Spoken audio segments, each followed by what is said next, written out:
കാര്യമൊക്കെ തീരുമാനിച്ചിരിക്കുക. മോൻ അറിഞ്ഞോ? ഇല്ലല്ലോ. കല്യാണം ഇനി താമസിപ്പിക്കണ്ട അത്രേ. ആരുടെ? എന്തുന്റെ അല്ലേ?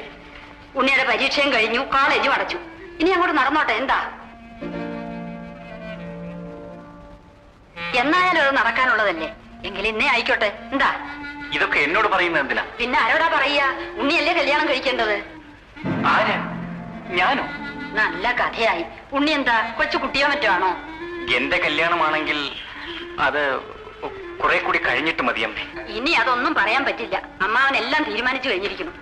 തീരുമാനിക്കുന്നതിന് മുമ്പ് എന്നോട് കൂടി ഒന്ന് ചോദിക്കേണ്ടതല്ലായിരുന്നു? അതെന്താ? ഉണ്ണിയുടെ കാര്യങ്ങൾ തീരുമാനിക്കാൻ അമ്മാവന് അവകാശമില്ലേ എന്ന് ഞാൻ പറഞ്ഞില്ല. എന്റെ മോനെ, ഞങ്ങളുടെ ഒരു ആശയല്ലേ, അതങ്ങോട്ട് നടന്നോട്ടെ. ആശ നിങ്ങളുടേതാണെങ്കിലും കല്യാണം എന്റേതല്ലേ അമ്മേ?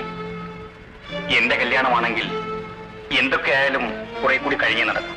അയ്യോ എന്റെ മോനെ, അങ്ങനൊന്നും പറയല്ലേ. അമ്പലപ്പറമ്പ് തീരെഴുതിട്ട് ആ കല്യാണത്തിനുള്ള പണം ഉണ്ടാക്കിയേ. അപ്പൊ കല്യാണം വേണ്ടാത്രേ. അമ്പലപ്പറമ്പ് തീരെഴുതിയ വിവരം ഞാനും അറിയും. അതെങ്കിലും വിൽക്കാതിരിക്കാമായിരുന്നില്ല. എന്ന് വെച്ചാ കോലാത്തൊരു കല്യാണം നടക്കുമ്പോ അതിന്റെ അന്തസ്സും പ്രൗഢിയും മറ്റും വേണ്ടേ ഉണ്ണിയെ?